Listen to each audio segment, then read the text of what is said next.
Just a little loud on the mic. Yep, keep the music going, please.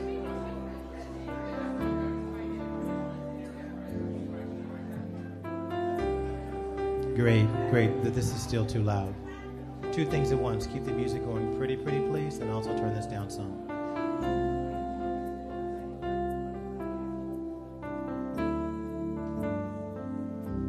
Good morning, everybody. You can continue to socialize. John Hope Bryant is on his way in from the airport. He's just 10 or 12 minutes out, so he's actually moving in good time this morning. So we'll start at about 9:35, I hope, and then we'll do some introductions and then go right into our program. But please continue to socialize. Enjoy. Thank you for getting up this morning and look forward to working with you.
Is in route and traveling.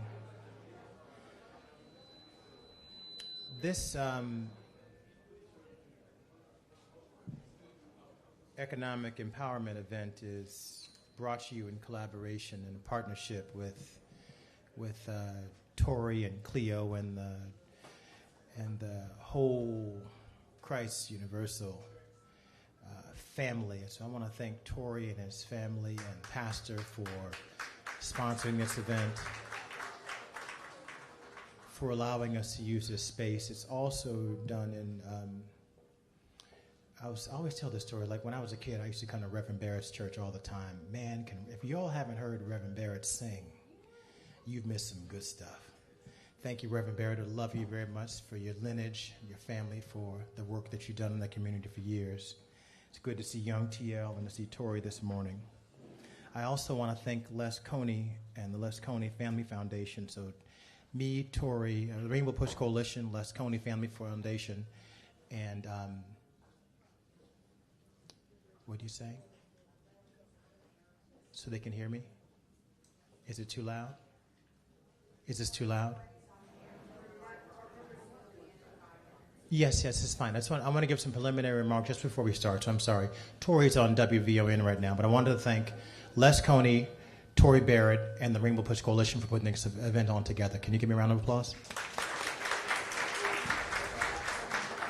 This is the first installment of the second day of the Rainbow Push Coalition annual conference. And after we finish this program here, we're very excited to put on this program. The introductions for this program will come just afterwards. But we're meeting at Rainbow Push Coalition to do two really important panels that you should know about. One is a reflection of the last 200 days. And Nicole Turner-Lee from the Brookings Institution is going to moderate that panel with Jim Zogby of the Arab American Institute, Todd Cox. He is a number 2 at the NAACP Legal Defense Fund. And the NAACP Legal Defense Fund, you may or may not know, those guys have taken on 75 cases to protect and defend our democracy and civil rights in the front of the way Donald Trump has remade the Department of Justice. So what they have to say is really important in this day. Also, Daniel Ash, our friend from Chicago of the Field Foundation. So that's happening today, just after this, at Rainbow Push Coalition, 930 East 50th Street, from 1 to 2. And then from 2:30 to 3:30, we're having the State of Media in 2025. Cleopatra Draper is going to be our moderator. John Nichols from The Nation magazine, Reverend Mark Thompson from New York, Make It Plain, Shia Kapos from Politico, and Santita Jackson from The Santita Jackson Show, who happens to be my sister, will also be taking part in that panel. And then tonight, we're trying to do things that Rainbow Push Coalition has never really done before in the way it's done it. Fundamentally, we continue to bring and build partnership and bring people together of different stripes, races, religions, party affiliations, economic conditions, but who find common ground in wanting to level the economic and educational playing fields by defending and gaining civil rights, okay? So that's what we do. And you're going to see, in order to be a part of this coalition, you've got to kind of scoot over a little bit, offer some space and some grace to people that you haven't met before. So one of the reasons you're here this morning, please meet somebody that you do not know. That's a big part of why we're together. And then tonight, we're going to be at the Soho House, the Alice Bar Mezzanine, for women at the forefront of justice, taking charge and getting it done. Let's give our women in our neighborhoods a round of applause. And then Saturday, our Saturday morning formats, we have broadcast live every Saturday since 1971. We'll be at Rainbow Push, 930 East 50th Street from 10 to 12. And then after that, we'll join Juneteenth marches, the No Kings March, and various barbecues around the city. So please start your day, if you can, at Rainbow Push Coalition with us. And then you can go on about your marches and however else you wish to express yourself for Juneteenth and the ice rage and things and other things going around the country on that day. I would like, while I'm here, just to have the liberty to ask, can I talk normal now or no? Oh, Jesus. I'd like Reverend Jeanette Wilson to stand up, please. Reverend Jeanette Wilson. She is a ubiquitous presence in Chicago. We thank you for your body of work. She's a counselor. She was known once as my old chess mate when I was growing up. She taught me how to play chess until I got a little better than she did once or twice. But I work with her at Rainbow Push Coalition every day. I'm not a pleasure to work with, so I thank you very much for putting up with me. Very much. Okay. Yeah, we're not going to start this meeting without John Hope Bryant here. He came between his conference that he was doing that he previously committed to with T.D. Jakes down in Dallas. So he took the early bird this morning from Dallas to Chicago. If you're ever taking that Dallas to Chicago flight, you know the weather can be always tricky to get here. But he's here. He's on the ground. He's a few minutes away. So we're going to give him time and grace to get here. Well, Kelsey's giving me hand signals. You're really throwing me off. It's not time to pray yet, I don't think. But it's always time to pray, but I feel like I got set up on that. All right, let's cue the music one more time. And the next time you come up, I think you'll hear the voice of Sister Jackie Robinson Ivy. Thank you.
Let's start our program this morning. Good morning, everybody, and welcome to day 2 of our People's Conference. Shh.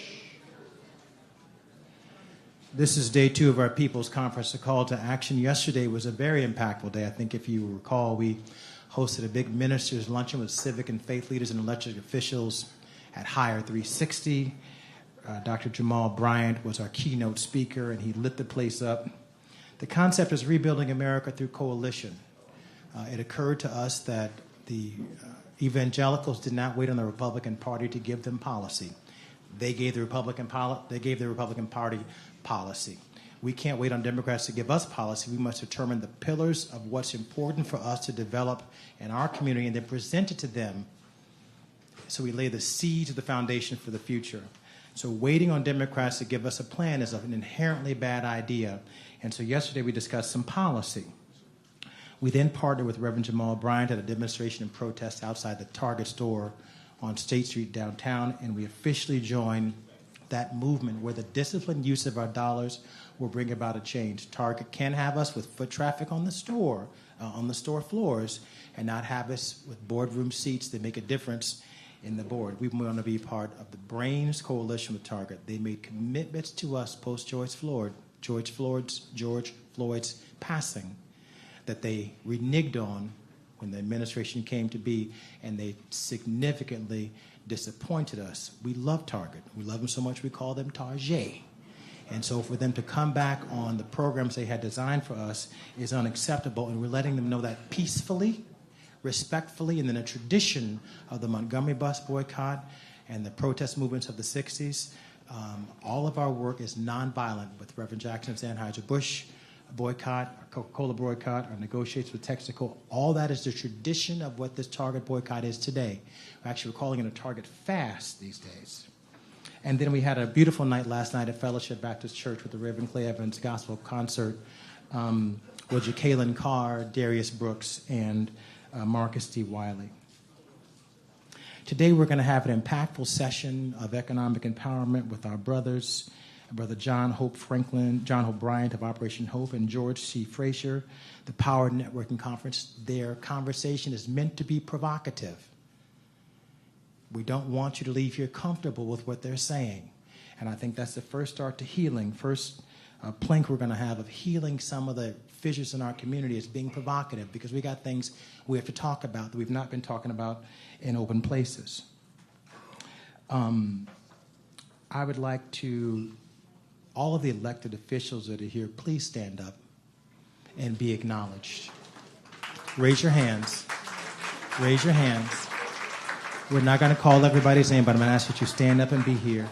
All of our business and civic leaders, please stand up and raise your hands. Please stand up and raise your hands.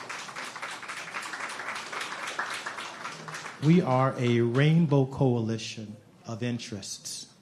And whether you're formally a member of our organization or you just believe in some of the things we believe in, we're grateful that you're here today. You do not have to be. So thank you for having faith in us, faith in our partnership and alliances, faith in our family to come and share with us today. I have to thank again my good friend Les Coney and Brother Tory Barrett for hosting today's breakfast. When I shared my vision for this day, Tory said immediately, listen, I got you. I got space. I got coffee. Come on. Les Coney said, it was not even a conversation. So I want to thank them for their steadfast commitment to bringing different people like John Hope Bryant and George C. Fraser to Chicago. Tory Barrett has some comments to make as our owner and brother, but I want you to know that on Wednesday, Tory Barrett had a big birthday. And this is his big birthday weekend. So, surprise, surprise, I would like for all of us to just give him a little bit of happy birthday to you. Happy birthday to you. Happy birthday, dear Tory.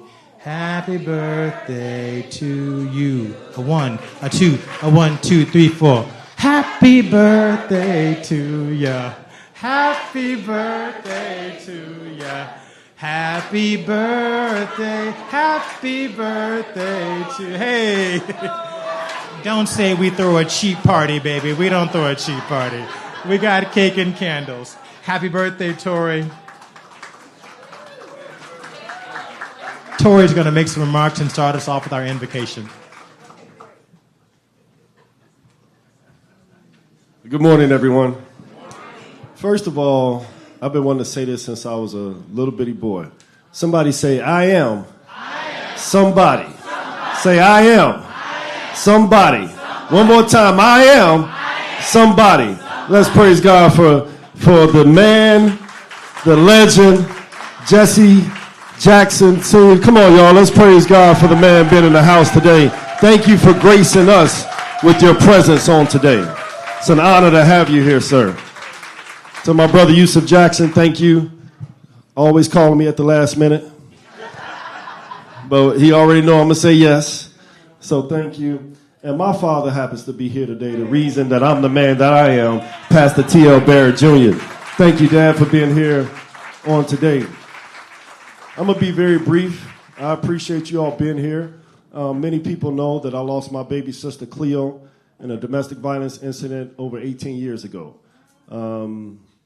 Deputy Sheriff, Cook County Correctional Facility, a minister in my father's church, found out her ex-boyfriend mother had passed. She went to take him some food. He took her life and took his own. And being a family of faith, we had two choices. We can go off and retaliate. Back then, I wasn't as saved as I am today. And so I thought about that. But because of the principles my father instilled in me, I decided to go on and created the Cleo Center and named it after her honor. And now we do work all over the country. So let's just praise God for the legacy of my baby sister. And today we are sitting in a building that I developed over 4 years ago. It's a 58-unit mixed-use project for artist housing. And then we opened up the restaurant 3 years ago because my wife and I got tired of having to go to Hyde Park downtown on the West Loop to have fine dining. And so we said, if we can eat downtown, why can't we eat right here in the neighborhood that we're in? Is that right? And so we just renovated the space. It's called the Park Bar and Grill. This is the event space side. It's open for rent. And tonight we have our grand reopening. And so I'm inviting you all, after you do everything that Yusuf tells you to do first, y'all can come on back tonight and celebrate my birthday with me. I'm going to ask that you grab your neighbor's hand as we pray. Dear Heavenly Father, we came before you this morning, first of all, just to say thank you. We thank you for waking us up this morning. Thank you for allowing us to be in our right mind on today, knowing who we are and whose we are. But now, Father, we're going to ask an unselfish prayer. I'm going to ask you to bless my neighbor whose hand that I'm holding, because you know what they stand in need of. And whatever it is, somebody say whatever it is. I'm asking that you give it to them, Father. You said, where 2 or 3 touch and agree, that it's already done. And so we're declaring victory over whatever the situation is that my neighbor's hand is holding, and we're going to praise you right now for their victory. So let's praise God for each other's victory right now. In Jesus' name we pray. Amen. Amen. God bless you all.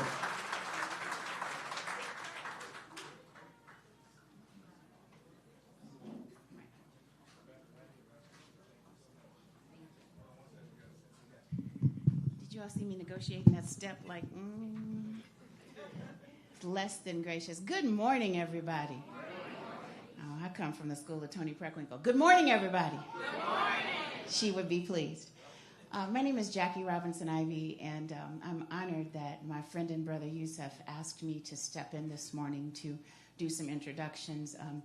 Hail from a little bank down the street, Northern Trust. We've been there just a few years, 135, but we are here to help you out. So grateful to be here this morning to see this rainbow coalition, pun intended, of everyone here. And we know that that's not possible without this great man sitting over here. And we've already given accolades to him, but I also think that there's never enough accolades given to the Reverend Dr. Jesse Jackson.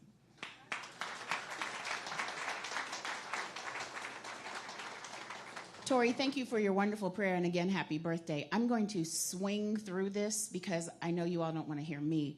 This economic empowerment and wealth building conversation is going to be meaty, so get your boots on. We are here to hear 4 brilliant leading voices in this space today, and each brings a distinctive lens and a wealth of experience and a deep commitment to be more equitable. John Hope Bryant, I did not bring my copy of the memo to sign it. I wish I had, but I know he's in here somewhere. I saw him. There he is. I am to give you a specific greeting from a Judge Judy Rice. She told me to tell you hello, and if she could get off the bench, she would have been here. We recognize John Hope Bryant for, under his leadership, over $4.2 billion has been mobilized into underserved communities. $4.2 billion, numbers matter. I have a bunch of partners here today, and that's all they do are numbers. He's advised U.S. presidents. He's co-founded the AI Ethics Council and the building of the AI Literacy Pipeline to Prosperity that ensures our communities are not left behind. He's a best-selling author, as we've heard before. Welcome to John Hope Bryant. Dr. George C. Fraser, the networking king. If you don't have his book, Click, I suggest you run to wherever you're going to get it. Can we shop at Amazon? Yeah, sure. Okay, we can shop at Amazon. Okay, so wherever you need to get it, a small bookstore, whatever you do. We celebrate this trailblazer whose lifelong dedication to Black entrepreneurship and financial empowerment has inspired generations, me included. He's a master networker, an acclaimed author, and a man whose very mission is to equip the people with tools to survive. As a co-founder of Fraser Network, he spent decades creating pathways to success. Over 350 awards, multiple honorary doctorates, and the President's Lifetime Achievement Award. His voice carries wisdom, integrity, and deep impact. Thank you, Dr. Fraser, for being here. We also have Miss Santita Jackson, worldwide syndicated talk show host, fashionista, vocalist, I'm every woman. All of that. Who said all that? All of that and more, right? And I just want to stop for a minute as I have the mic. I want to have personal privilege. If you all know the story, I'm a good Sunday school student. When Mordecai told Esther that she was born for such a time as this, some folk are with me, right? Okay. I just have to tell you, if you've watched Yusuf in the last 6-7 months, he is born for such a time as this. The way that Yusuf is combining his corporate knowledge, his DNA of being a civil rights person, and just all that he's combining together is what Push is right now. And I'm so proud of you, brother. Super proud of you. So Yusuf is now the Chief Operating Officer of Rainbow Push. And he understands the power of institution and is carrying forward one of the most impactful, if not the most impactful, civil rights legacies of our time. I feel like I need to say that again. He is carrying forward one of the most impactful, if not the most impactful, civil rights legacy of our time. These 4 people are not only here to shape, they're here to have the conversation to help us shape the future. Let's get started, let's get into it, and let's all leave better for it. Thank you very much. All right, I'm going to ask Mr. John Hope Bryant, Mr. George C. Fraser, and Santita Jackson to come to the stage.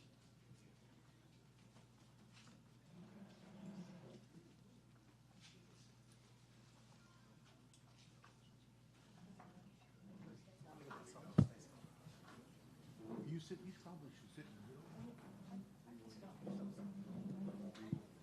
Hello, Chicago. You guys mighty quiet, be hanging around a spiritual, religious guy like this. Isn't it church every day in Chicago? It is, you know it is.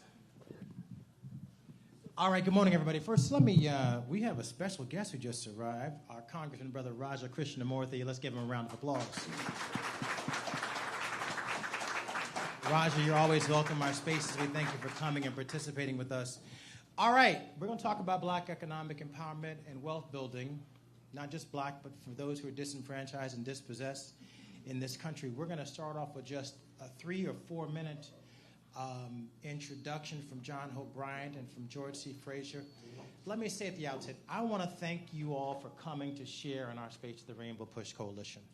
The Rainbow Push Coalition has been in transition with my father, who comes to work every single day. Parkinson's has taken his legs, but the Lord has kept his mind intact. So he's able, but he doesn't communicate like he used to. And so we're transitioning the organization now to another generation. And we intend to do things differently, but in the same spirit. And so as part of this conversation, we talk a lot about civil rights. And I think some of our civil rights conversations have been misunderstood. It's not just about being in the same spaces. It's about our share, having an opportunity to grow and become a meaningful part of this economy. But there was a time where green money didn't really spend so well. We've never had a talent deficit, in our opinion. We've had an opportunity deficit. And so some of that is, no matter how much you showered in the daytime and put your bow tie on or your long tie on and went out and did something entrepreneurial, if you couldn't get a loan at the same rate as your nearest white competitor, if you couldn't go to the bank, you had a significant disadvantage. If your insurance rates were higher, if you were uninsurable, that's the race factor that's been hard to manage in this thing. But at the same time, we have had great progress and struggle through our struggles throughout. And so we have some brothers now who, it's a different time now than the 60s. And I think that with just after your introductions, I'm going to go into my first question, which is, how would you have defined the civil rights movement in the 60s versus the civil rights movement that we must undertake today? And it's hard to ignore that question without understanding the role of our family connections. And I think Brother Fraser and Brother Bryant have profound insight on the role of the family structure and what we're doing in wealth creation, wealth building. I'm going to ask Dr. Fraser if he would start us off. I'm going to say the next thing. Thank you.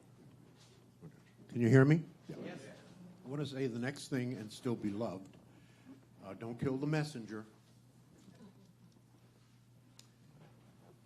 Let me frame it with three things I'm going to constantly repeat throughout this august body and participants who are giving thoughts and ideas. What you're not changing, you're choosing. Write that shit down.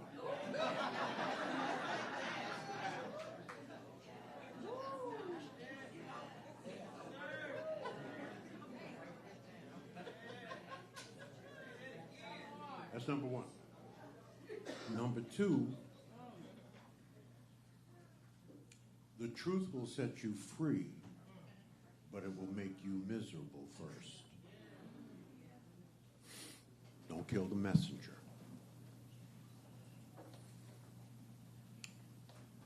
White folks are planning for 3 generations. We're planning for Saturday night. Okay? There are 5 critical issues in our culture for the next 2 generations to deal with.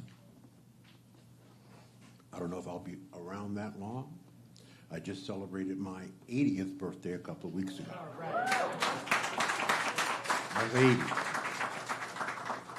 Someone asked me a question. I was doing an interview. Said, Dr. Fraser, what's your next big mountain to climb?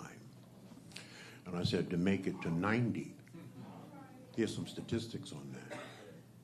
I asked AI, what is the chances of a black man living to be 80 plus? 4%. To make it to 90, 1%. I want to be one of the 1%. Reverend Jackson will be one of the 1%. So the iconic family of the Jackson family, including the wives. We could not have found a better leader in this time. To include John Hope Bryant, who, what I love is he has taken the idea of civil rights to change them into silver rights. he'll expand on that. Of the 5 critical issues that we must work on, from my perspective as a brother who's been married to the same sister for 52 years, people ask me all the time, what's the key to staying married to the same sister? I emphasize that, for 52 years, a half a century plus 2. It's a very simple answer. Amnesia is the one. Because in 52 years, Dr. Fraser is going to do some dumb shit, and so is Nora Jean. And when we do our dumb stuff, we come together, we discuss it like we have emotional intelligence, we reach middle ground, and then we bless it and release it, never to bring that shit up again. Unless you do it again. That's a whole nother conversation. I'm writing a book. It'll be out in, I hope, by the end of the year. I've been working on it for 3.5 years. The Existential Crisis of the Black Family, A Path to Resurrection. Think about that. And I'll expand on it later in the conversation. But it has had a profound impact on one of the subjects we'll be discussing, and that is our ability to build the intergenerational transfer of wealth. And I'll give you the statistics on that and why that is. But we have serious work to do.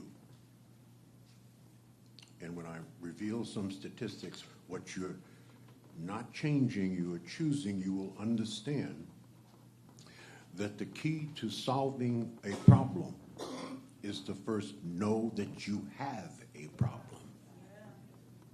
So this is not a subject that we are talking about. It's very, very, very sensitive. It's very complex. But it applies to the modern man and the modern woman. Modern defined by artificial intelligence is those 18 to 49. It is not an OG problem. It is a modern day problem, and there is modern warfare today between the black man and the black woman. That needs to be fixed, and that needs to be solved. I'll just leave it at that, and we'll unpack it. I'm sorry, what does warfare mean? I'm not going to let you get away with that one. What does warfare mean? I'm not talking about guns and swords and knives. I'm talking about words and attitude. Words and attitude. That's what I'm talking about. And words cut deep and really are more effective than getting stabbed. The wrong words can kill somebody, mentally and morally and spiritually. So we'll get into it. Thank you, Mr. Fraser. Chairman? What's the question? You're going to give just a few minutes of introduction about how you're seeing things these days, and then I ask that you think about our objectives of the 60s, the civil rights movement, because I think there's still a role for civil rights today, especially as they are under attack by this administration.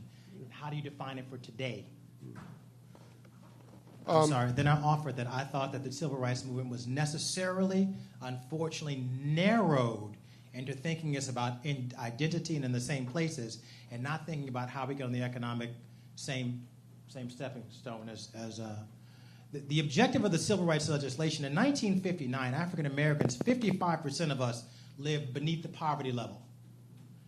The legislation was designed to create a more equal society. So to the extent that we're not closing the gap in wealth, if we're 1/6 as wealthy as white families, if Hispanics are 1/4 as wealthy as white families, well then the legislation is not as effective as it needs to be. So when we were 3 times less literate as a percentage than white families were in the 50s and 60s, and then in 1973 the poverty rate for black people fell down to 11%. So the work of the Great Society and the civil rights legislation was working. Now we're back up to 27, right? We can talk about education as well. So we go from that bridge to this bridge, from the 60s to now. How are you seeing it? Excuse me, and if I can add to this, the Institute for Policy Studies projects that African Americans will have negative wealth by 2053. So you see the arc. You guys don't need me to speak. Just keep doing that. I'm glad I asked what the question was so that the audience could hear your very articulate summation of what God is here and where we were, which just underscores why you're next. And by the way, I'm here because of my respect for Doctor, Reverend, Ambassador. People don't know he's an ambassador for Africa, the entire continent. My respect for Mr. Jackson, but it's the tenacity of you. If you hadn't called, emailed, text, bothered me, and told me to be here, it wouldn't have happened. So your management ability was important to get me here, and it's important to get the organization where it's going. So PhDs are good, PhDs are better.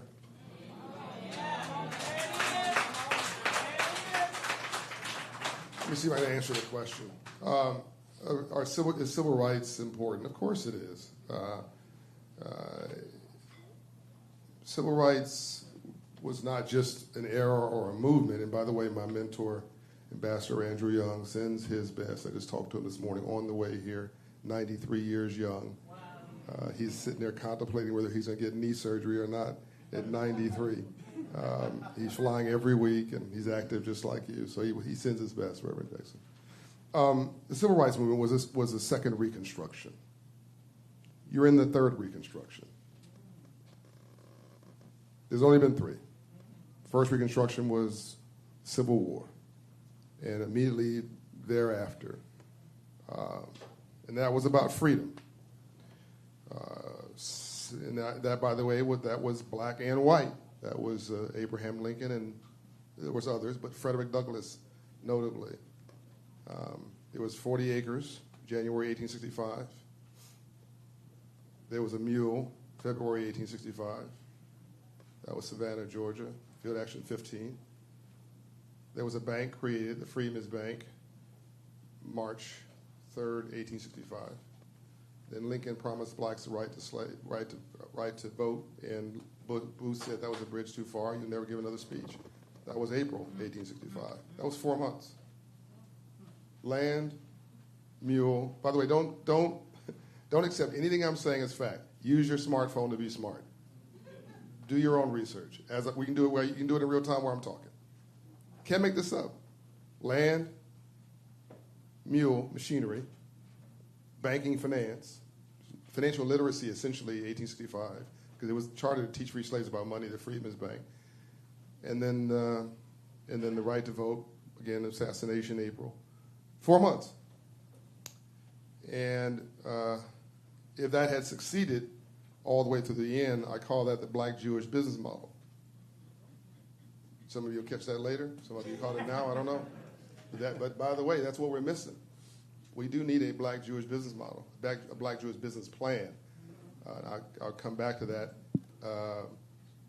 And we need to be non-emotional, by the way. We're too personal. We take stuff way too personal.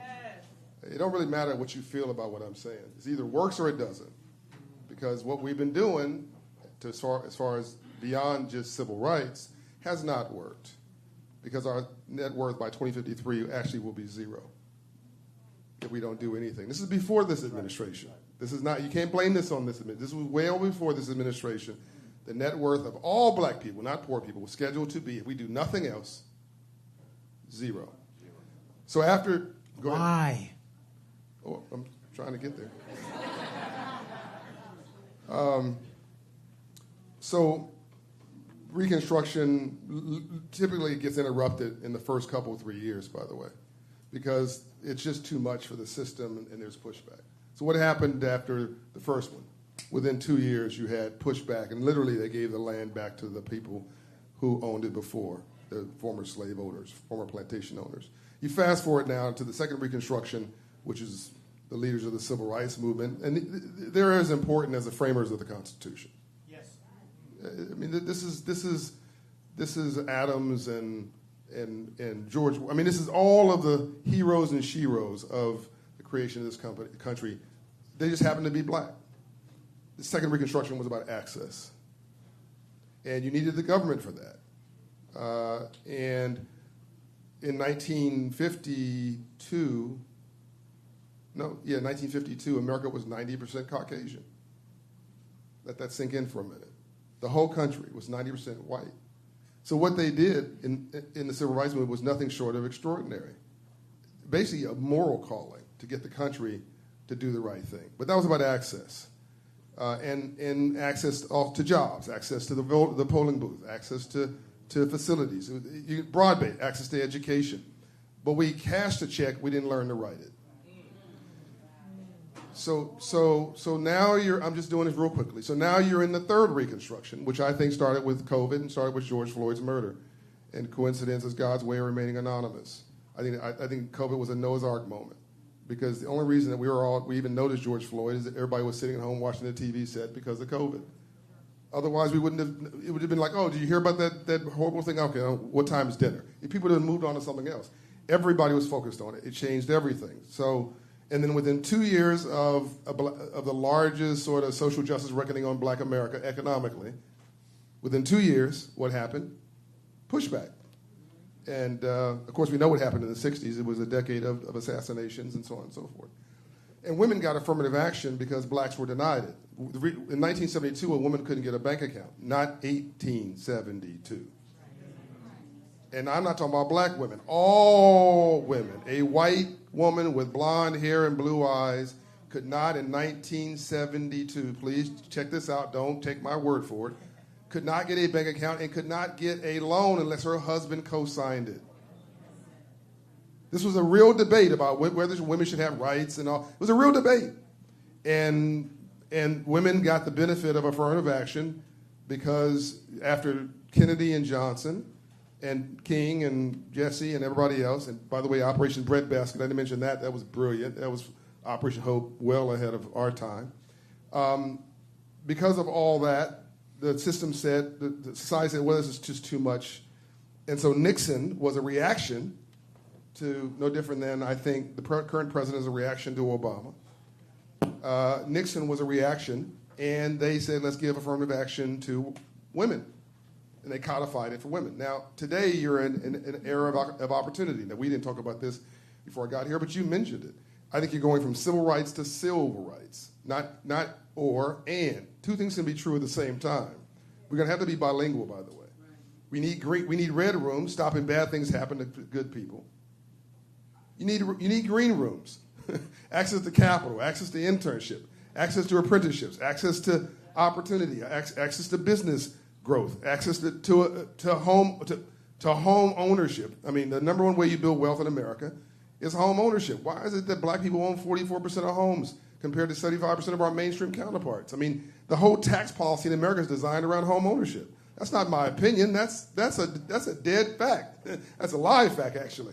The entire American tax policy is designed around home ownership. That's why 75% of white people own a home. So we should be obsessing about a few things. You mentioned mortality rates, and this goes directly to your point. If you live in I like math because it doesn't have an opinion. Whether you're in a black and brown, this will really level the playing field about whether we've been bamboozled. Whether you're black and brown urban, or whether you're poor, white, rural, if your credit score is 500, here's what you see. Now you keep me honest on this. If I don't get this right, just walk me right out the door, and then George will finish the rest of the session. We cool? Hold me honest on this, right? If you don't, this has to be exactly right. Whether you're black and brown urban or you're poor, white, rural, here's what you see in a 500 credit score neighborhood. A check casher, next to a payday loan lender, next to a rent-to-own store, next to a car title lender, next to a pawn shop, a liquor store, fast food restaurant, if you're lucky, which is not real food, by the way, which is why we're inflamed. We're not fat, we're inflamed. And a church down the street, trying to make you feel a little bit better once a week, that's your neighborhood therapist. Why don't you go see a shrink? Oh, I don't want anybody to think I'm crazy. If you black in America and don't think you're crazy, you're crazy.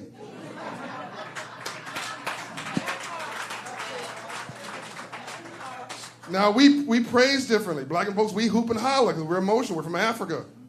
White folks, they quiet.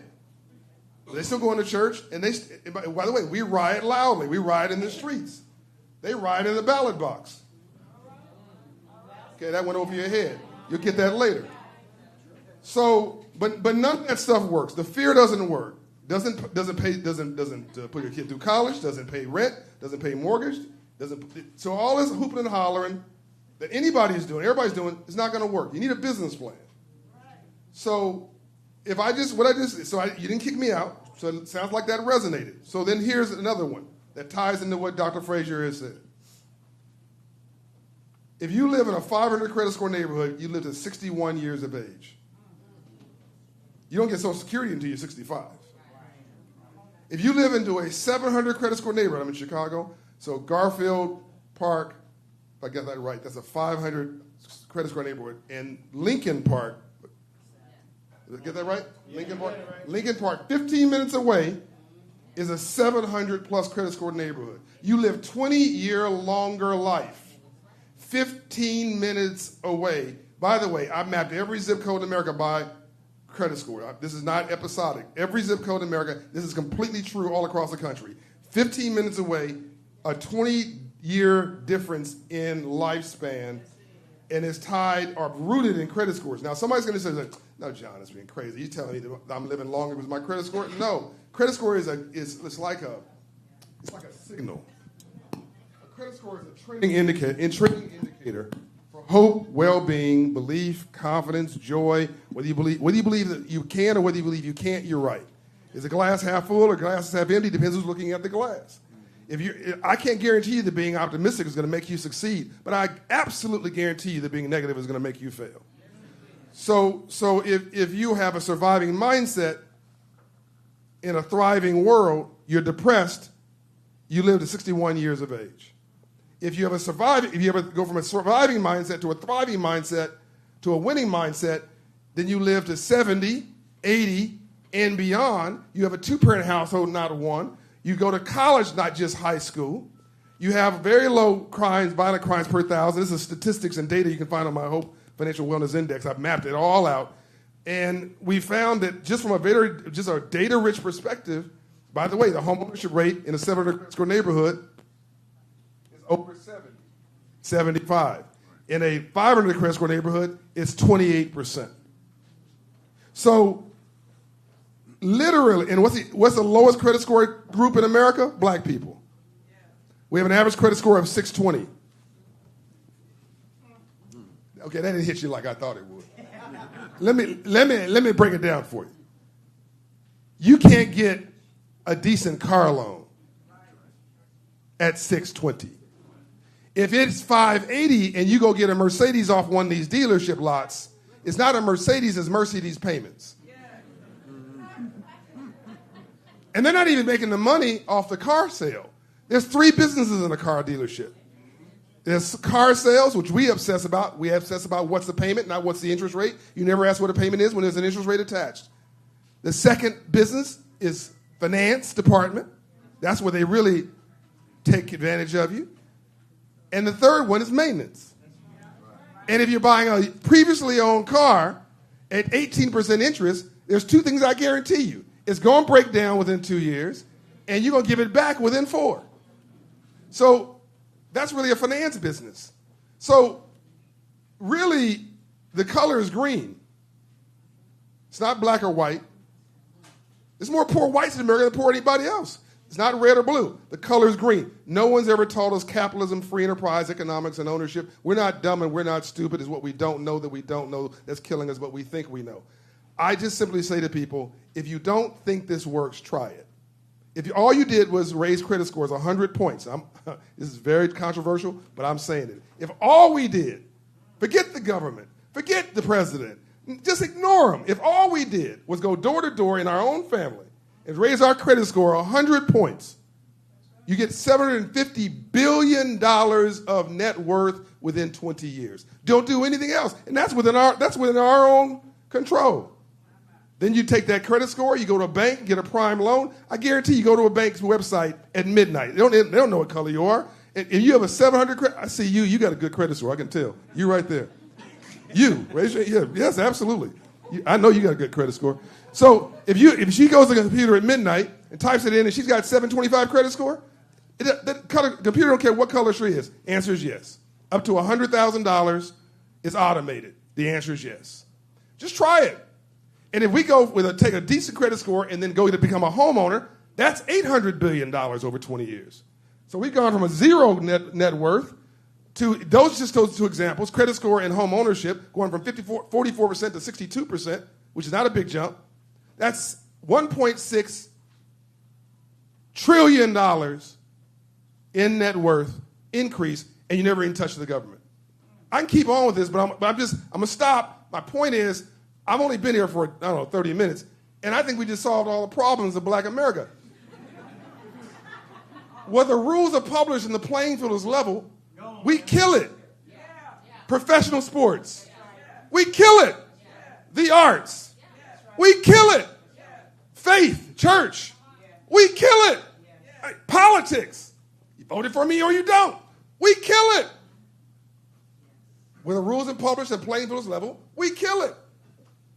No one publishes your rules on capitalism or free enterprise. People say, I hate rich people. No, you don't. You hate rich people until you become rich. What you hate is a game system. So let's ungame the system.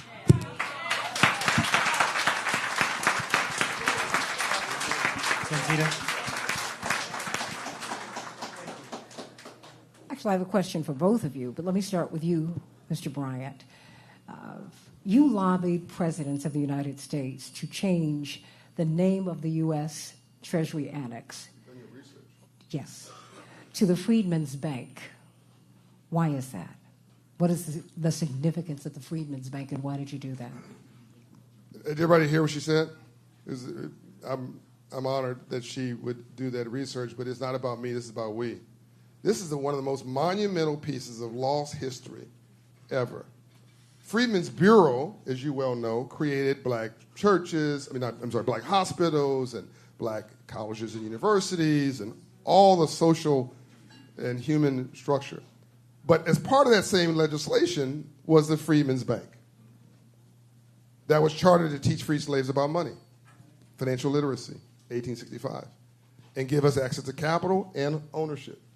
And as you know, the bank failed. It was manipulated by those in Washington. Didn't fail because of us. In fact, our former slaves put their money in this bank and lost it all and only got half of it back.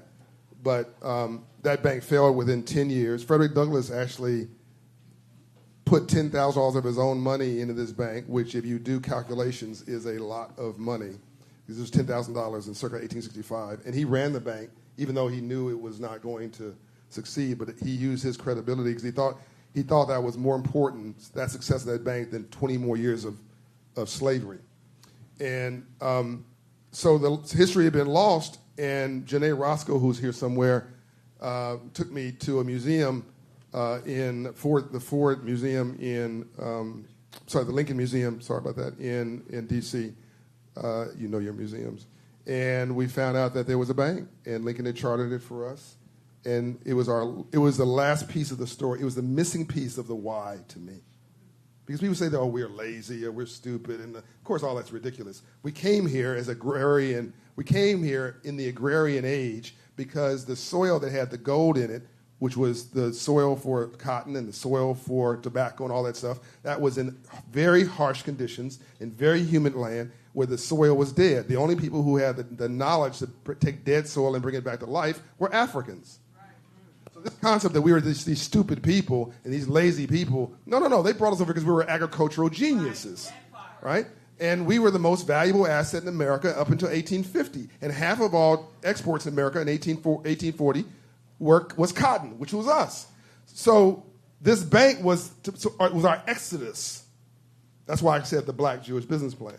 This was our exodus. This was the way we went from no check to issuing a check. And so I went and found this history and got Secretary of the Treasury under President Obama to rename the building. The building was called the Treasury Annex Building for 100+ years. It's sitting right in plain sight. It's right across from the White House, right across from Treasury, next to LaFont Plaza, I believe it is. It's sitting right in plain sight. It was our history. And we got it renamed in 2016 in our honor, but it is a beachhead for me to rally around this civil rights movement of this third Reconstruction to finish what was unfinished. So now I have 1,500 offices doing financial coaching. I'm the largest financial literacy coaching organization in America today. We're raising credit scores 54 points in 6 months, lowering debt $3,800, increasing savings $1,200, so that somebody making $48,000 gets a loan approval. I'm very practical, getting the bank out of the no business and back into the yes business at scale. To me, that was what the Freedmen's Bank was trying to do, creating owners. That's where the $4.4 billion of capital was mentioned came from.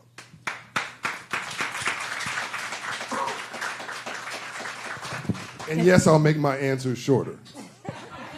No, we don't have a problem with that. You were trying to stop me earlier. No, we want the information, do we not, everybody? Come on now. But in furtherance of your point about the Black Jewish business plan, I'd like to have you pick up on that, because you said that the key to employment or unemployment is within our hands. Dr. Fraser, please speak to that. Our hands in combination with our minds.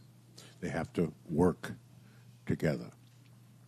In combination, I'm going to go back to what I started with, in combination with effectively building and leveraging the concept of family in our culture. Let me say that a different way. There is no culture in the history of humankind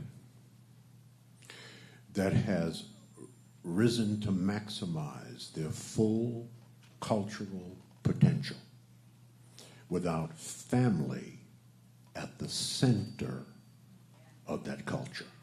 It does not exist only except for African American Negroes in the United States. This is not a global black problem.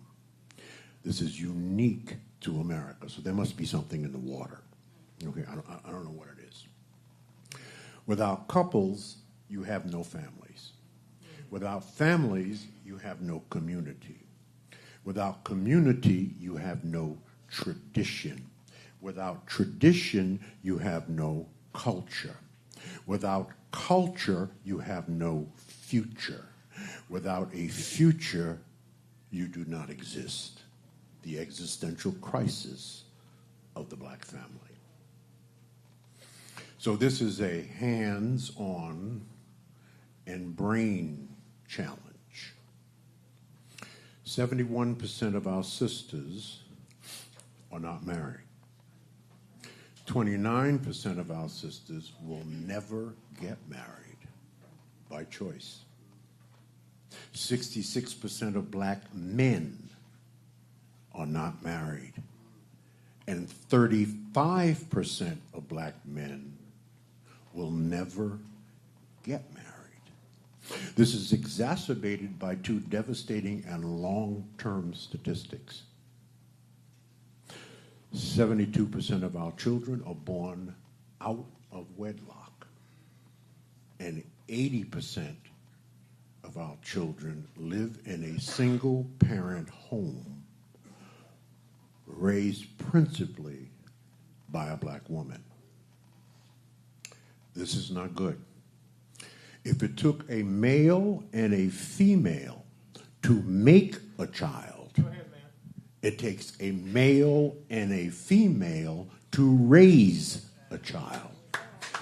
And where that does not exist currently in our culture, you have what you see on social media with the modern black man and modern black woman. That's one issue.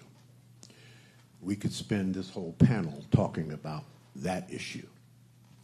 The second issue is it has a profound impact on civil rights, on the intergenerational transfer of wealth. There are 5 major cultural groups in America. 5. For 350 years, white people had the number one median household annual income for 350 years. Today, white people are number 3. You know the old saying, when white folks catch a cold, black people catch pneumonia? The issue of marriage among white folk in America is also in trouble, but not quite at the level that we're in trouble. So let's look at the 5 major cultural groups, median household annual income, as compared to marriage rates. What do you think is number 1 in America? East Indians. Median household wealth, $124,000, not wealth, but income, $124,000 a year. What is the marriage rate in the East Indian community? 93%. Number 2 are Chinese Asians. Median household income about $102,000 a year. What is the marriage rate in the Chinese Asian community? About 70%. Number 3 are white people. At $81,000, I want to get that right, $81,000 a year, the marriage rate in the white community has gone from 90% in the 50s to 47% today. Number 4 are Latinos or Hispanics. Median household income, $63,000 a year. Marriage rate in the Hispanic community is nearly 70%. And we are at the bottom, with median wealth or household income at about $53,000 a year. Marriage rate, 23%. Okay, so here is a little statistic. In the 1950s, our marriage rate was about 80% for black folk when I was growing up. Okay, let me just finish this. I got, right. Right. You speak faster than me and say a lot more in that shorter period of time. That's beautiful. Right. 1950s, marriage rate in our culture was about 80%. In the 2000 census, this all comes from the Census Bureau because they track marriage rate, we went from 80% to 42%. In the 2020 census, we went from 42% to 31%. The mid-census projects that our marriage rate will be 23%, which is what I quoted to you. And then if you look out and ask AI based on facts, statistics, and trends, the marriage rate in our culture by 2030 will be 15%, and by 2040 it will be 8%. That is an existential crisis, and we must address that. So it is a combination of hands and brains, and then understanding that we have a problem. So let me say it this way, and then I'm finished with a little quote. I asked for flowers, and God gave me rain. Now that's a sermon. I want you to write that down and think about that deeply. I asked for flowers, and God gave me rain. God does not necessarily give you what you want. He gives you what you need. And maybe, if we want to look at this from a spiritual perspective, this is what we needed at this moment in time to wake us up and get our stuff together. I rest my case. Thank you, Dr. Fraser. So we're going to do a little rapid fire here because God didn't give us enough time to spend the time we have adequately with these gentlemen. A couple of things. One, there are a lot of business people in this room. And there are a lot of people, like in all of our spaces, there's a lot of mixed incomes in here, but there are a lot of business people who are, and so I want to make sure we're talking to everybody. But before I get to some of the business people in this room who are looking for deal flow and things of that nature, let's talk quickly, just really quickly, both of you, about the cultural tendencies that we have as African Americans and habits that we actually kind of laud, but in reality are self-destructive and harmful to the objective of us making progress economically. And then how do we break those habits? I just think about the marriage thing. We don't go into marriage intending to fail. We go into debt going into marriage because we think it's going to work. Yet we do fail, right? So it's not an intent thing. We may not be looking at all the right factors before we enter into that long-term engagement, but it's not by intent. But what are these habits that we have that you can enumerate? And then what habits do we need to break? You talk about a black Jewish plan. They got a lot of good habits.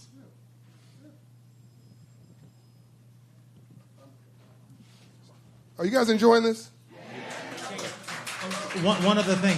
You have note cards in the back and all around the room. If you have questions, fill out your note cards. I'll read them up here, and we'll rapid fire them. So we don't have a lot of time, and I don't want to get the hook. So I'm gonna try to.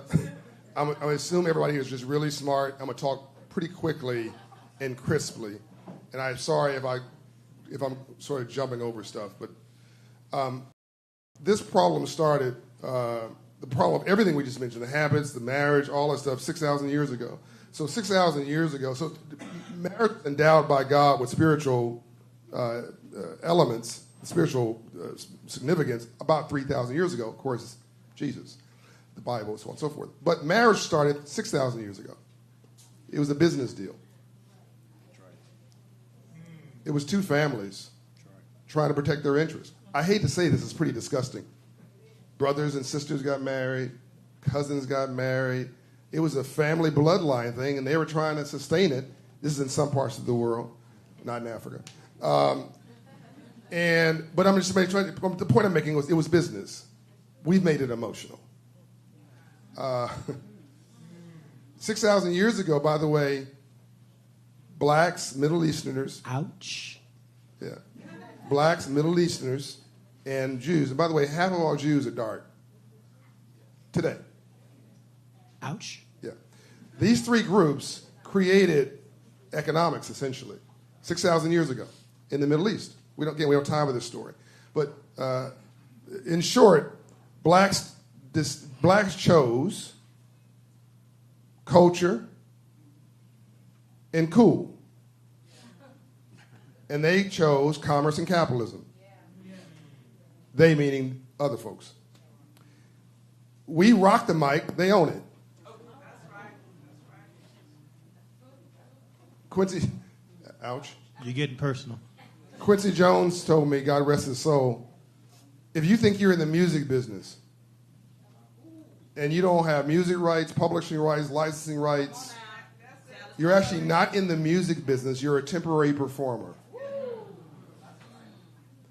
I have some friends of mine, black, they consider me, a lot of these hip-hop guys consider me a mentor because they really want to be a business person. The entertainers want to be business people. There's no black billionaire. There's no black billionaire in sports or the arts that didn't get there through corporate. You can't sell enough tickets to a concert or a sporting venue. You cannot monetize a income-producing contract. Riches is a contract. Wealth. You make money during the day, you build wealth in your sleep. That's right. Everybody who's a billionaire, all of them, from arts or sports, came through corporate. They made that switch and got compounding. Now,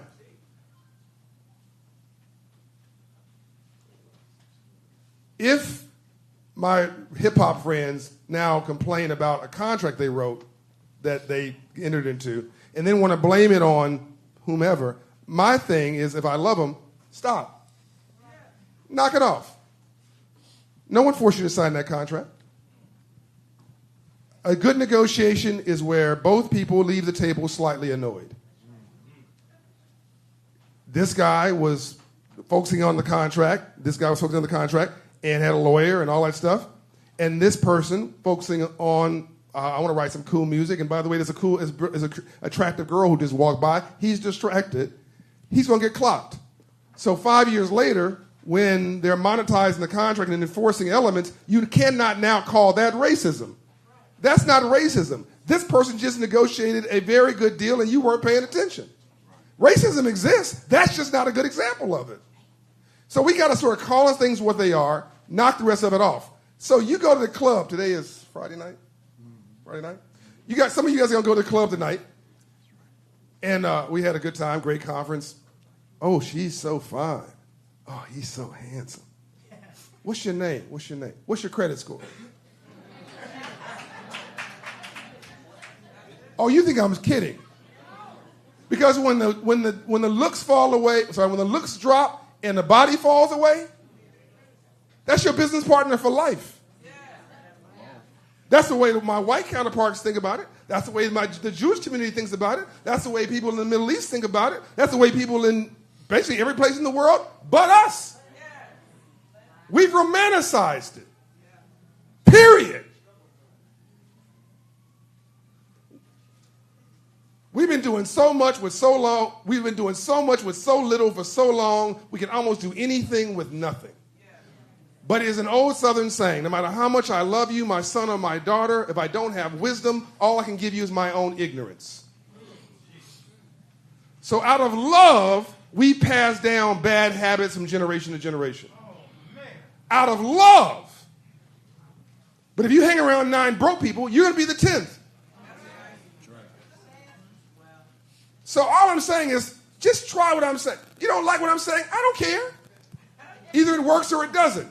Take the emotions out of it. Just do half of what I said. Just try it for a year. Raise your credit score. See what happens to your self-esteem. See what happens to your options. See what happens to your mindset. See what kind of choices you start making. Your daddy ain't never been nothing. Your mom. Well, that's the first time you hear that, sadly, is at home. But you hear that? Say it again, Santita. The first time you hear that is at your mother's knee, tragically. Yeah. And so if I could, in furtherance of these points, because this is wonderful to have this conversation with you, you've talked about, thank you so much. And see, our men are gentlemen, are they not? Amen. Okay. Let's praise You them, just ladies. beat me to it. Come on now. Give them a love. That's right. You've illuminated the differences between the very poor, middle class, upper middle class, wealthy, and very wealthy. I missed something in between. The mindset, the habits, because this is what everyone is talking about here. I love so much what Mr. Bryant has said here. So I want to say the next thing to sisters and still be loved. Based on facts and statistics, it appears to me that our women today would rather have a baby than to be a wife. The statistics I read off to you earlier showed that when 2 are working on building wealth, you get a much better result. So what is my advice to you, Dr. Fraser? If you can't build with them, don't chill with them. Whoop, there it is. You can have as much time as you need to explain all that. Chill with them. Now. No. Expand upon that. I'm going to give you some statistics. We need to knock off the baby daddy, baby mama stuff. Either you're a mother or your father. Hold on. Let's look at entrepreneurship in our culture. Last Census Bureau midterm report, said there's 3.7 million black-owned businesses in America, the largest number of black-owned businesses in the history of our people being in this country. All right? 45% of that growth has come from black women. Now, that's the upside. The downside of that statistic is that only 160,000 of the 3.7 million black-owned businesses employ anybody.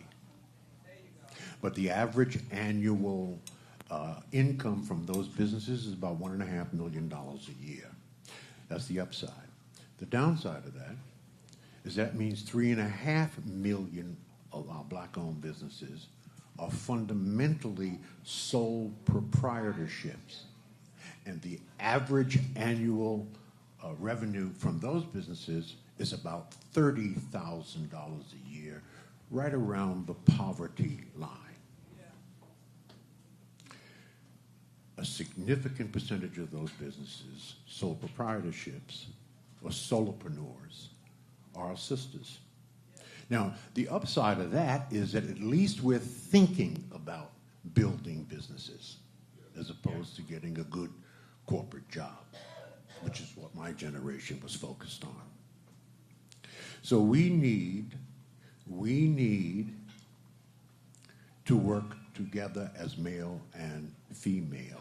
This is just extremely important. We're just not going to get there. You saw that in the numbers with East Indians at $124,000 of annual income, where 2 people are a 93% marriage rate, and 2 people are working together and on the business. That is consistent with every cultural group, with the exception of us. So this is huge. It has a domino effect. And it's getting worse. It's not getting better. It's getting worse because we don't know it's a problem. You see, the first step in solving a problem is to know that you have a damn problem. But it is not discussed. There is no emphasis on this. We're not talking about this in our culture. Are there solutions? Can we solve this? Oh, hell to the yes, we can. Absolutely, we can solve it. And it's not complicated. And don't make it complicated.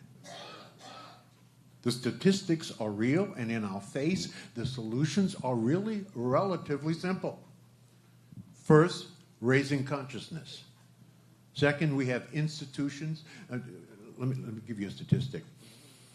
AI last night, when I asked how many passages and verses in the Bible are there of marriage and husband and wife? About 300 passages. So it is a significant conversation in the black church. How many black churches, and there's 75,000 in our culture, have marriage counseling, relationship building, teaching emotional intelligence? We have ministries on everything else. The most important and powerful historically black institution in our culture begins with the black church. It is not a subject, and there's plenty of stuff in the Bible to give sermons on this at least once every other Sunday. And they are the most influential, our pastors are the most influential people in our culture. There are other solutions to it. We'll talk about that. I'm not going to extend this conversation. We'll talk more about it a little bit later. Before my brother gets upset with me, just one more question for you, Mr. Bryant. You have taken it upon yourself to bring bankers, entrepreneurs, and influencers and captains of industry into low and moderate income communities. Why? And what argument do you make to bring them there? What do you hope that they will see, and what do they find? I love this question. No one's ever asked me this question. As basic as it is, no one's ever asked me this question. It is so obvious. I'm so glad you asked me directly. It's the same reason, by the way, I asked the founder of Shopify after George Floyd's murder to help me create 1 million new black businesses in America. He committed $190 million. He committed $130 million over 10 years. And then after the election, a month after the election, he committed another $60 million after the election. It's called 1 Million Black Business Initiative, so it's not like hiding somewhere. 1MBB is what it's called. And we created, helped, nurtured, supported, funded 450,000 black businesses in 4 years. Now, why does that relate to your question? Why am I bringing people who don't look like us into our community? I'm not making a racial comment. I'm not making a social justice comment. I don't know anything about civil rights. That's your work. I'm not making a spiritual comment. I'm not talking about our culture or our cool. You go anywhere in the world, we define cool. You go to North Korea, we define cool. Yeah. So all that ground's covered. I'm saying we're a market. That there's 2 to 3% of locked up GDP, gross domestic product, untapped customers, clients, and economic opportunity in underserved communities, which just so happen to be black. Locked up means what? Not access. My mission is to unleash untapped human potential at scale. That's my mission. I believe, excuse me. I was going to say this later. I'm going to just say it now because your sister teed it up. I said to you earlier, in 1950, what was the racial makeup of this country? 90%. 90% white. Today, America's 40% black and brown. Within 10 years, it'll be a majority of minorities. That's why everybody's so nervous in Washington, by the way. Within 10 years, a majority of minorities, right? Women are a third of the GDP of this country. A third of the economic activity of this country are women alone. 40% of the GDP of this country are minorities. Today, there are not enough successful, college-educated white men to drive GDP for the next 20 years. That's not a racial comment. It's just math. So it doesn't matter what we shouldn't even. Why are we wasting our time getting to fighting over DE&I or whatever the heck it is? We're fifth on the list. Why are we the poster child for DE&I? They're trying to distract us from a real conversation. The reality is this country does not work without diversity. The economy does not work. You will not have a future. This is why I get so excited. Why are we arguing? Why are we getting upset? Just chill. Go on about your business. What's going on in Washington, that's not our problem. That's their problem. Literally, wealthy, my rich friends need my poor friends to do better if only to stay rich. This has never happened in the history of the world.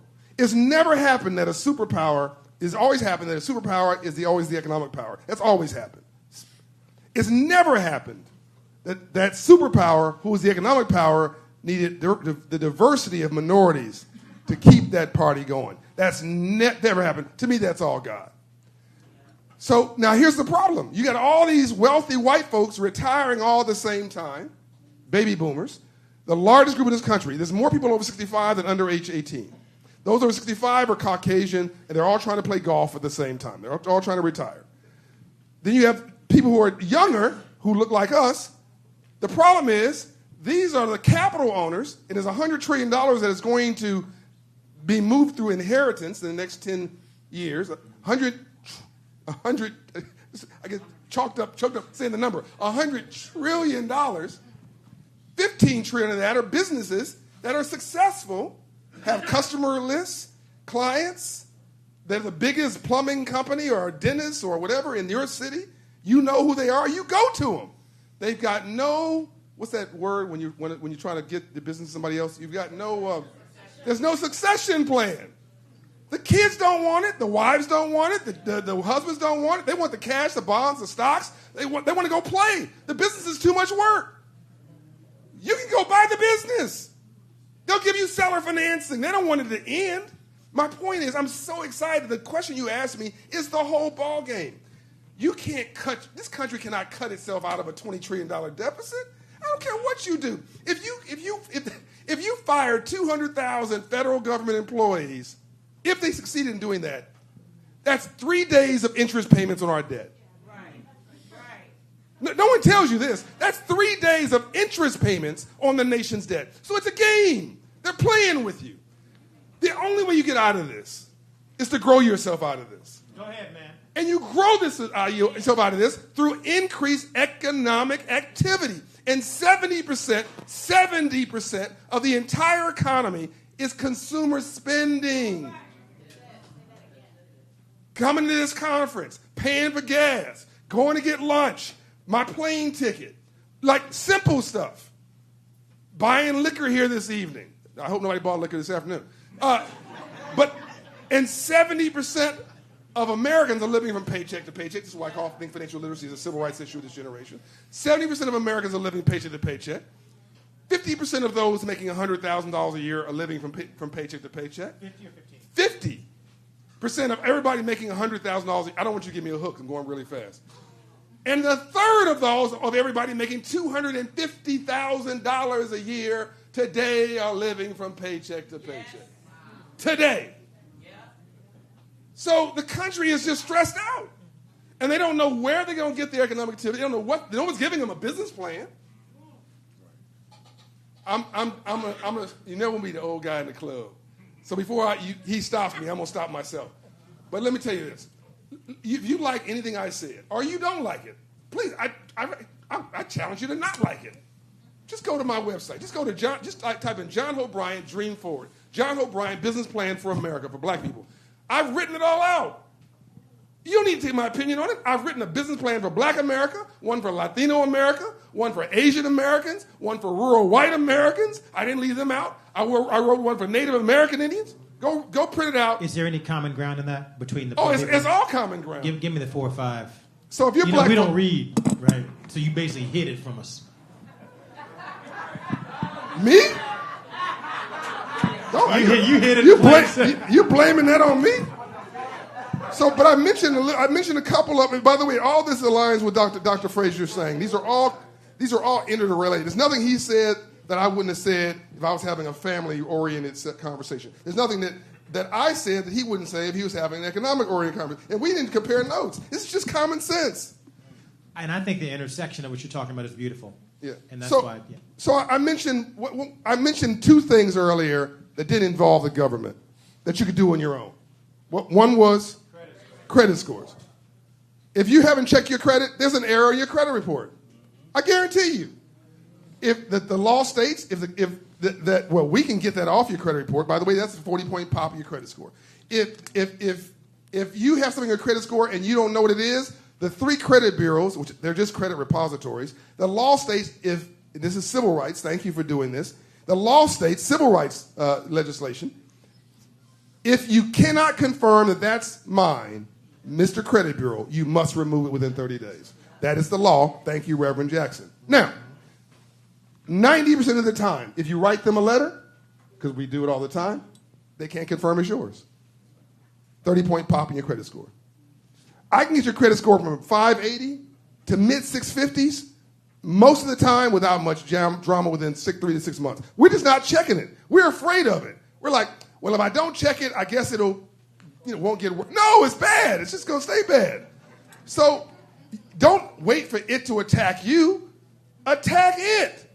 Because you can address that. You can solve that on your own. And if you get your credit score to 680, your chest's going to be out, your shoulder's going to be up, people are making prime offers for capital to you.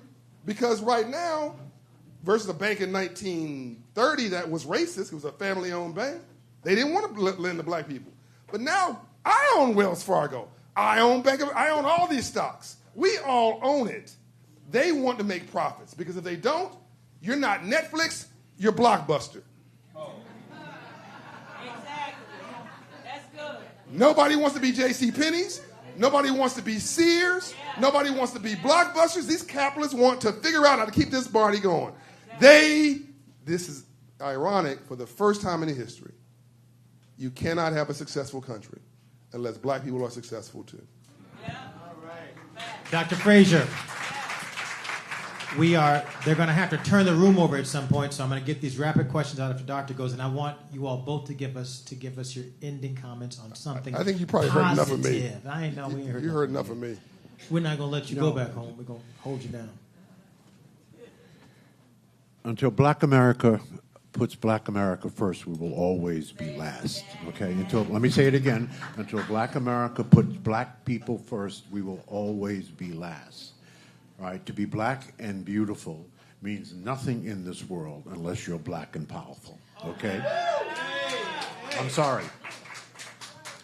To be right, you cannot be black and proud and niggas too. Okay? I am sorry. As I said earlier, white folks are planning for 3 generations. We're planning for Saturday night. right? The goal, brothers and sisters, is to win, not to look like we're winning. I would rather carry a plastic bag with $5,000 in it than to carry a $5,000 Louis Vuitton bag with $100 in it, okay? You ain't winning. Louis Vuitton is winning. Nike is winning. Armani is winning. You just ain't winning. I am sorry. I don't care what you think, all right? So it's interesting to me that the rich stay rich while pretending to be poor, and the poor stay poor while pretending to be rich, right? So we have to fix this. And if we do not fix this, as John has said so beautifully and eloquently and comprehensively, if we do not fix this, we are headed into a second slavery, all right? Now, a money tip. In case nobody told you, I'm going to tell you. I don't want it to go outside of this room because I might get arrested by the ICE people. You know what I mean? The tax system, brothers and sisters, was set up for the landowner and the business owner. If you do not own land and or business, you will be fully exploited by the tax system. So we must become landowners and business owners. Very, very, very important. The whole system is set up that way. So we have to fix this. There's all kinds of books on this. Much has been written, much has been said right here on it. We can fix this. It's a matter of financial education. It's a matter of financial literacy, which John so beautifully focuses on and acts on and has put a system into place second to none in our culture. You know, I can't give you something. I can't give you something. We started the Wall Street Project because we had black and African American and Latino asset management firms that couldn't, in spite of their best efforts, be one of the options you have for investing in your 401k. Because when they were initiating an IPO, African American asset firms weren't allowed to sell. We couldn't get our name on the, whatever that sheet's called, on the masthead. And so we had capacity, but it took a Jesse Jackson to get them to open up to give us opportunity. That's right. Please reconcile that for me. This is really just a continuation of the last riff I just had. And look, what I didn't finish saying, but it needs to be said. If we don't solve this as a country, we're going to be speaking Mandarin in 20 or 30 years, meaning Chinese. The 4 countries that want to take us out, China, Russia, North Korea, and Iran. They want your way of life. We busy arguing with each other, black and white and red and blue and this and that. We fight. They love that we fighting. They absolutely love that we're in this food fight. The Bible says a house divided cannot stand. So what I talked to a very conservative white audience of business people in Florida Saturday, I think, and I said everybody wants to be an American but Americans. So either you want black people to be successful or you want to be speaking Chinese in 30 years. Which one of them do you want? There's a choice we have to make as a country. I'm convinced enlightened self-interest is going to soften their bias toward us because it's us, because this is still our country. This is a screwed up country. We got all kind of problems, of course. But capitalism and democracy are horrible systems except for every other system. And even if you want to distribute money like a socialist, you have to first collect it like a capitalist.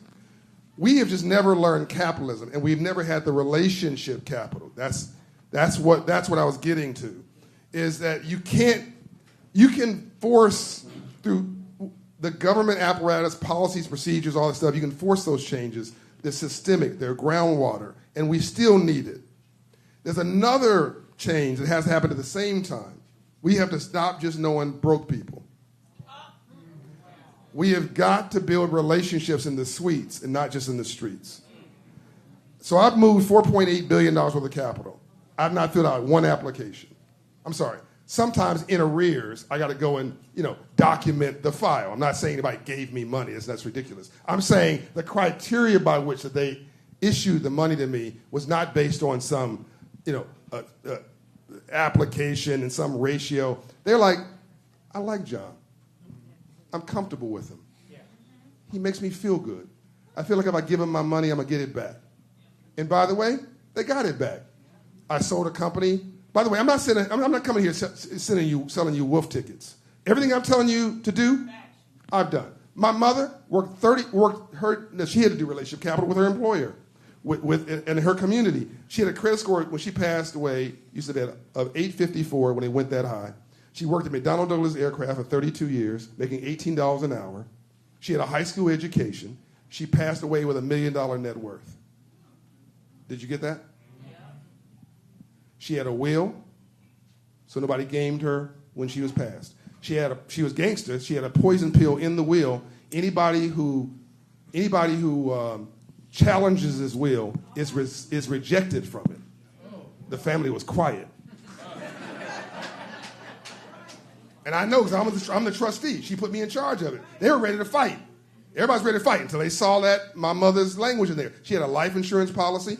If you're young and in good health and you get a life insurance policy, a $100,000 policy will cost you $25 a month.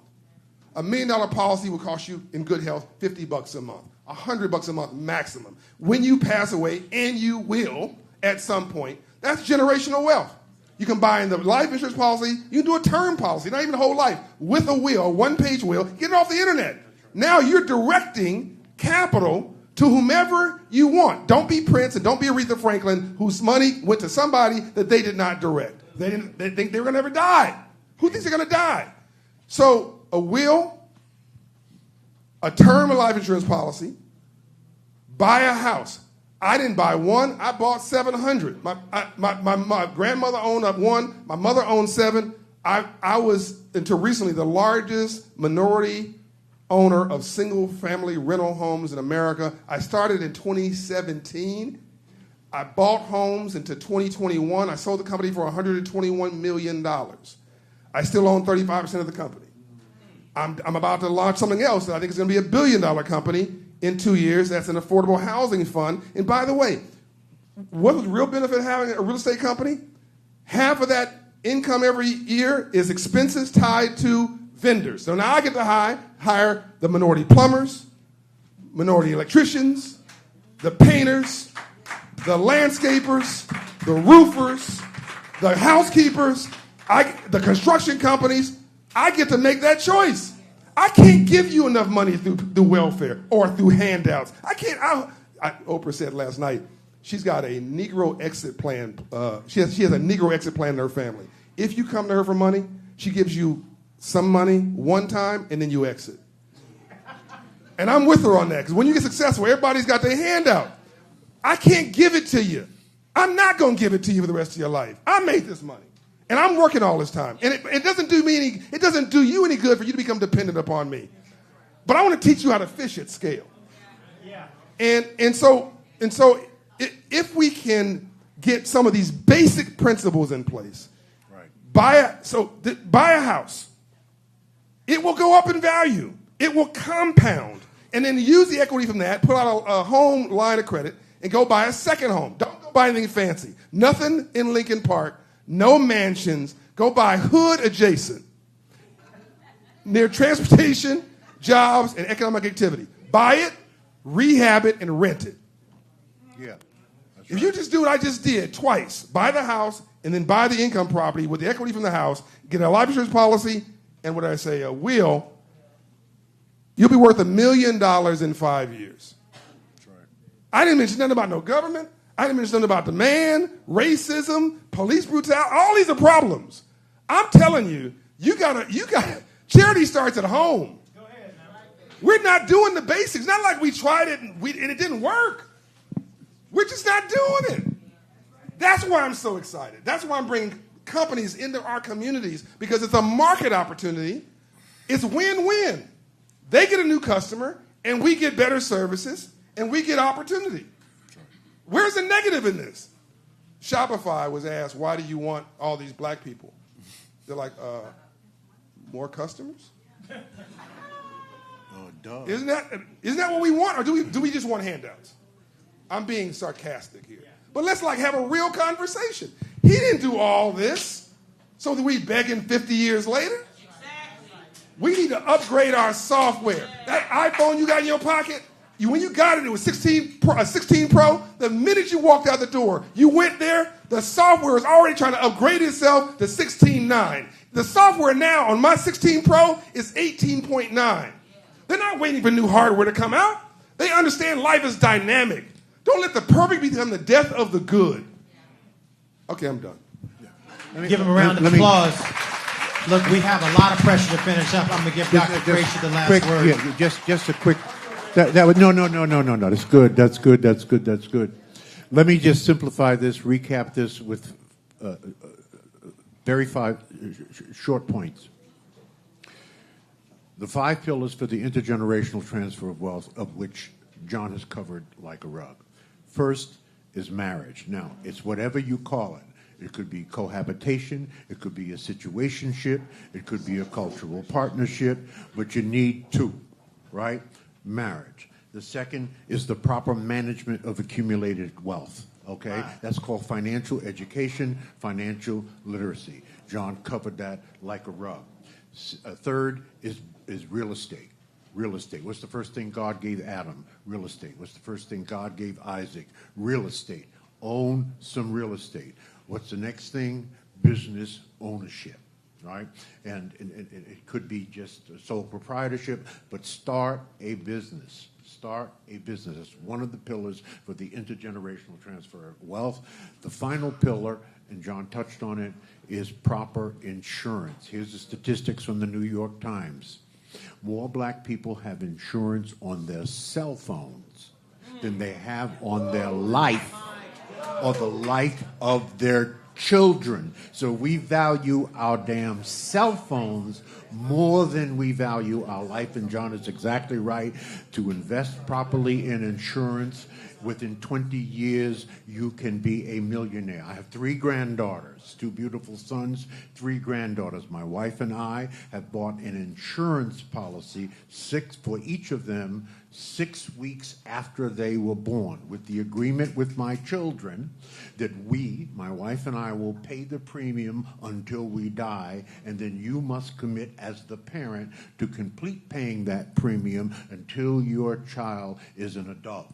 And just with the premium from insurance, we will leave our 3 granddaughters with $2.5 million each, just from a damn insurance policy that we're paying $40 a month on. Thank you, Dr. Fraser. Let's give our panelists a round of applause. They came and traveled a long way to get here for a short amount of time. We expect to hear more from them, and we're looking forward to continuing our Rainbow Coalition annual conference. Let me just offer, we're going to have a few pictures up here. Hey, Yusuf. Yeah. But by the way, we started on a spiritual note. Let's end on an interesting one. What's the number one thing mentioned in the Bible? Mentioned more than anything else? Money. What's the one thing we don't understand? Money. There you go. Lord have mercy. Hey, Dr. Bryant, Chairman, do you know where you are, John? You're in Garfield Park, right? We're in Garfield Park? Where we at? And he told us that the average credit score here is 500 and below, right in this neighborhood, right? And in Lincoln Park, it's like 750. And then you told us about all these businesses you sold, all this money you make. Brother, you're going to leave here a little bit lighter in the pockets. You're not careful. I grew up in Compton, California. Come on. He said he can handle himself. I'm good. Don't let the suit fool you. What is the zip code here? What is Every brother got a little bit of hood in him, huh? Listen, thank you so much for participating in our conference today. We look forward to seeing you at the continuation of our conference at the Rainbow Coalition, 930 East 50th Street, right now today. Our next panel starts at 1 o'clock, Reflections on 200 Days. Thank you very much. Just if Tori's going to hate this, but you kind of answered a lot of the questions. One of the questions, guys, was, what is the plan for today? And you told us the plan. Actually, it's on his website. So go to John Hope Bryant's website. Let me ask the questions kind of been burning on people, and you can give a real quick one. Reparations, yes or no? What does that mean to you? Do you care? We don't have time for this. It's a whole, you know, there a whole bunch of Pandora's box. Look, I like math. The country owes you $41 trillion. The country doesn't have $41 trillion. They're about to have a civil war over dang on $20 trillion of the deficit, and they can't agree on that. You think they're going to give black people $41 trillion? I'm not saying don't be about it. I'm just saying I'm very practical. Like, I want to move something forward in my lifetime. Like, tomorrow, you need to pay your rent, like, tomorrow. You need to move your life together. So yeah, it's a real number. They do owe you. Of course, we're enslaved on American land. That's not the question. I think it should be like, if you want to do that, it should be like education for life and a down payment on a house. I mean, it should be something like practical. But I think let my legislators deal with that. I think what I said in my remarks is if you got the government, if this government did a deathbed conversion and decided they like black people, I was joking with somebody recently, Yusuf, and I said, this president has done something miraculous. For the first time since the 1960s, he's unified black people. But, okay, you guys will get that later. But what I said, even if he had a conversion and said, I love black people, I'm going to give you maybe $300 billion over 20 years, maximum $600 billion over 20 years. Sounds like a lot of money. I told you credit scores alone is $750 billion. Right. If you just raise it 100 points. You just did it all by yourself. Home ownership, I told you. Based on now you got prime, now you have a 710 credit score. Go to the bank, they give you a prime mortgage, you buy a home, the wealth creation from there is $800 billion over 20 years. So that's just 1.5, 1.6 trillion compared to, and I don't get my blood pressure up, I'm not aggravated, I'm in control of it, versus trying to chase this ghost over here, trying to get somebody to do something they absolutely have no interest in doing whatsoever. If Rainbow Push wants to take that on, if Aaron Jackson has another movement in him, he wants to take that on, Al Sharp, God bless you. It's not what I do. I'm not smart in that area. I'm a businessman. I'm a capitalist. This is something, I do what I can control. So I gave you the numbers. I think we should not don't let the perfect become the death of the good. Two things can be true at the same time. You can encourage your legislators to get you your rights and get everything due to you, and you can at the same time get married and stay married, get you a home, get you a life insurance policy, get you some rental property, become a proper capitalist, and get you some wealth creation in your life so you get your blood pressure down and live to 100. Thank you, sir. So very, very quickly, John took the proper amount of time to explain it. I'll say it, yes, absolutely, I believe in reparations. They owe us, no question about it. But I ain't waiting on that. Go ahead now. Thank you very much for coming, everybody.